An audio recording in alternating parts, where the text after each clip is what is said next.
How to report a contact on WhatsApp. If you're receiving spam, scams, harassment, or other unwanted messages, WhatsApp lets you report the contact directly from the chat. First, open WhatsApp and open the conversation with the contact you want to report. Next, tap the contact's name at the top of the screen.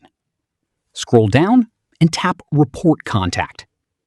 WhatsApp will now show a message explaining that the last 5 messages from this contact will be forwarded to WhatsApp for review.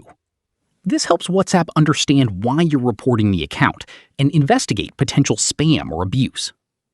If you also want to stop the person from contacting you, you can choose the option to block contact when prompted. Now, confirm the report.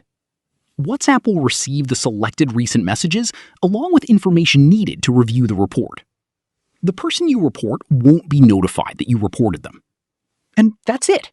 This is how you can report a contact on WhatsApp and help WhatsApp identify spam or abusive accounts. If you found this tutorial helpful, make sure to like the video and subscribe for more helpful WhatsApp tutorials. And I'll see you in the next one.